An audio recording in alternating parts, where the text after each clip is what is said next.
दोस्तों, जैसा कि आप सभी को मालूम होगा कि हाल ही में अमेरिका में चुनाव मुकम्मल हुए हैं और डोनाल्ड ट्रंप कमला हैरिस को हराकर अमेरिका की गद्दी पर बैठा है। यानी कि ट्रंप एक बार फिर से अमेरिका का नया प्रेसिडेंट बन गया है। आज की इस वीडियो में हम बात करने वाले हैं इस्लाम और इस्लाम की ताकत के बारे में और आपको बताने वाले हैं कि डोनाल्ड ट्रंप ने चुनाव जीतते ही मुसलमानों को लेकर क्या बड़ा बयान दिया है।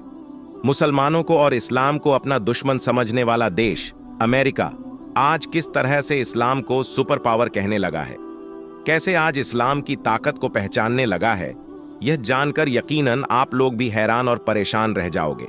इसीलिए आज का यह वीडियो आप सभी के लिए बहुत खास है। आप इसको आखिर तक जरूर देखें। और सबसे पहले, अगर आप भी इस्लाम को सुपर पावर मानते हो तो आप इस वीडियो को दिल से एक लाइक जरूर कर दें और कमेंट बॉक्स में अल्लाहू अकबर लिखकर इसे शेयर भी कर दें ताकि और भी लोगों के पास में यह वीडियो पहुंच जाए। तो चलिए दोस्तों, शुरू करते हैं। दोस्तों, सबसे पहले तो हम आपको बता दें कि पहले अमेरिका इस्लाम का सबसे बड़ा दुश्मन हुआ करता था। अमेरिका एक ऐसा देश था जो कभी भी इस्लाम को देखना पसंद नहीं करता था। इस्लाम को मिटाने की, इस्लाम को दबाने की इसने हर तरह की कोशिशें की थीं, लेकिन इसकी तमाम कोशिशें बेकार गईं। इस्लाम के खिलाफ उठने वाला हर कदम इस्लाम को फैलाता ही चला गया। जब अमेरिका में हर तरह से इस्लाम को बदनाम किया जाने लगा तो लोगों में इस्लाम को जानने की ख्वाहिश पैदा होने लगी, यानी कि लोगों में इस्लाम को जानने की इच्छा होने लगी। इसके बाद अमेरिका के लोगों ने इस्लाम के बारे में जानना और इसके बारे में पढ़ना शुरू कर दिया।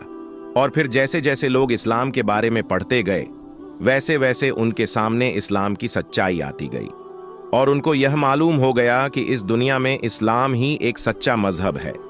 सिर्फ इस्लाम ही है जो हक की दावत देता है। यही वजह थी कि फिर अमेरिका में इस्लाम बड़ी तेजी के साथ फैलने लगा।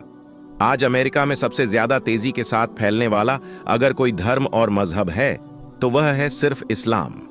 आज अमेरिका जैसा सुपर पावर देश भी यह मानने लगा है। आज अमेरिका को भी यह लगने लगा है कि इस्लाम जैसा सुपर पावर कोई और नहीं है।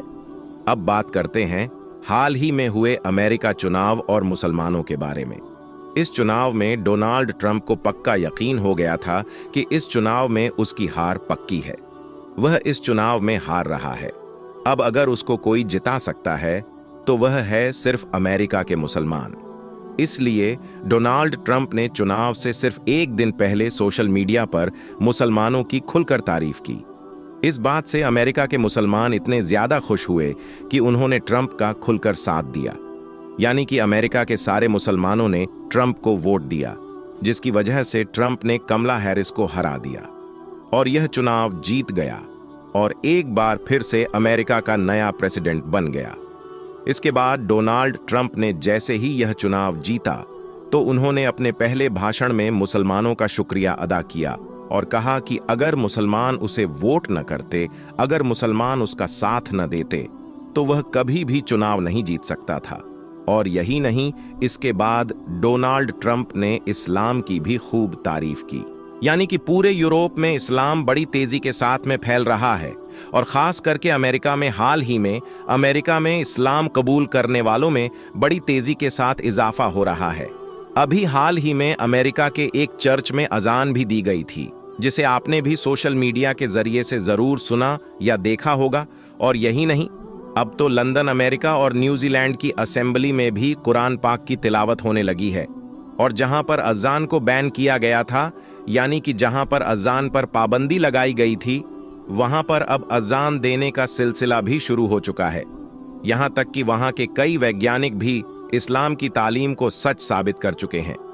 दोस्तों, इसी तरह से रशिया में 1913 ईस्वी में 15,000 मस्जिदें थीं, मगर उस दौर में वहां की हुकूमत ने इस्लाम और इस्लाम को मानने वाले लोगों को लगातार खत्म करने की कोशिश की थी। इसी वजह से सोवियत यूनियन के द्वार में सिर्फ 94 मस्जिद ही बाकी रह गई थी। यानी कि बाकी मस्जिदों को या तो शहीद कर दिया गया था, या फिर डांस बार में तब्दील कर दिया गया, या फिर उन मस्जिदों पर ताला लगा दिया गया था। अब आप सोचेंगे कि इतने जुल्म के बाद तो रशिया में इस्लाम पूरी तरह से खत्म हो गया होगा, मगर हम आपको बता दें, इतना जुल्म सहने के बाद शायद ही दुनिया में कोई दूसरी कौम होगी जो दोबारा खड़ी हो सके। लेकिन कहा जाता है कि इस्लाम वह पौधा है जिसको जितना काटोगे यह उतना ही ज्यादा फलता फूलता जाएगा, यह उतना ही ज्यादा हरा भरा होता जाएगा। इसी बात का गवाह बनी है आज रशिया की बड़ी बड़ी और खूबसूरत मस्जिदें। आज रशिया ने भी यह मान लिया है कि तरक्की इस्लाम को खत्म करके नहीं बल्कि इस्लाम को गले लगाकर की जा सकती है। अल्लाह के करम से आज रशिया में तकरीबन 8,000 मस्जिदें हैं और मौजूदा वक्त में मुसलमानों की आबादी 2,80,00,000 तक पहुंच गई है। दोस्तों याद रखें, अल्लाह ताला ने इस्लाम में वह लचक रखी है कि इसे जितना दबाया जाएगा यह उतना ही ज्यादा बढ़ता जाएगा। और आज अमेरिका जिन हालातों से गुजर रहा है उसको देखते हुए यहां तक कहा जा सकता है कि अब अमेरिका पहले जैसा सुपर पावर नहीं रहेगा। और साथ ही अमेरिका में इस्लाम का बढ़ता क्रेज भी इस बात की ओर इशारा कर रहा है कि आने वाले वक्त में अमेरिका पर सिर्फ इस्लाम का ही राज होगा। और सिर्फ अमेरिका ही नहीं बल्कि पूरे यूरोप पर इस्लाम छा जाएगा। याद रखें कि इस्लाम था, इस्लाम है और इंशा अल्लाह इस्लाम हमेशा रहेगा। दोस्तों अभी कुछ दिन पहले की बात है, अमेरिका के एक हॉस्पिटल में एक औरत को बच्चा पैदा हुआ, मगर पैदा होते ही उस बच्चे की मौत हो गई, यानी कि वह मर गया। यह देखकर डॉक्टरों ने उस औरत को यानी कि उस बच्चे की मां को यह बताया कि वह उन्हें माफ कर दे, वह उसके बच्चे को बचा नहीं पाई है, उसका होने वाला बच्चा मरा हुआ पैदा हुआ है। तो यह सुनकर वह मां तड़प उठी, उसकी आंखों से आंसू जारी हो गई। फिर वह चीख मार मार कर रोने लगी और कहने लगी कि नहीं, यह नहीं हो सकता है, मेरा बच्चा मरा नहीं है बल्कि मेरा बच्चा जिंदा है। इधर वह सब डॉक्टर कहते रहे कि तुम्हारा यह बच्चा मर चुका है, लेकिन वह मां इस बात को मानने के लिए बिल्कुल भी तैयार नहीं हुई कि उसका बच्चा मर चुका है। आखिरकार फिर उस बच्चे की मां ने लोग से पूछा कि यहाँ पास में कोई मस्जिद है? तो लोगों ने बताया कि हाँ, यहाँ करीब में ही एक मस्जिद है। तो फिर उस बच्चे की मां ने कहा कि जरा उस मस्जिद के मुअज्जिन को बुला दो ताकि वह मेरे बच्चे के कान में अजान पढ़ दें। एक मां की ममता और मोहब्बत को देखकर फिर लोग उस मस्जिद के मुअज्जिन के पास गए और उसे वहां पर बुला लाए। मुअज्जिन ने भी जब उस बच्चे को देखा तो वह भी कहने लगा कि बहन, तुम्हारा यह बच्चा तो मर चुका है, अब इसके कान में अनजान पड़ने से क्या फायदा होगा। तो यह सुनकर वह मां तड़प कर कहने लगी कि नहीं, मेरा बच्चा जिंदा है, आप मेरे बच्चे के कान में अनजान पड़ी है। खैर, उस मुअज्जिन ने भी एक मां का दिल रखने के लिए उस मरे हुए बच्चे के कान में अनजान पढ़ना शुरू कर दिया। लेकिन जैसे ही मुअज्जिन ने अनजान में कहा अशहद अन्ना मोहम्मद रसूल अल्लाह, वैसे ही उस बच्चे के जिस्म में हरकत होना शुरू हो गई। और उसके बाद जैसे ही मुअज्जिन ने पूरी अजान पढ़ी तो वैसे ही वह मरा हुआ बच्चा अचानक जिंदा होकर रोने लगा। यह देखकर वह मां तड़प कर कहने लगी कि तुम लोग तो कह रहे थे कि मेरा बच्चा मर चुका है, लेकिन मैंने कहा था ना कि मेरा बच्चा जिंदा है, और आपने देख लिया ना, मेरा बच्चा जिंदा है।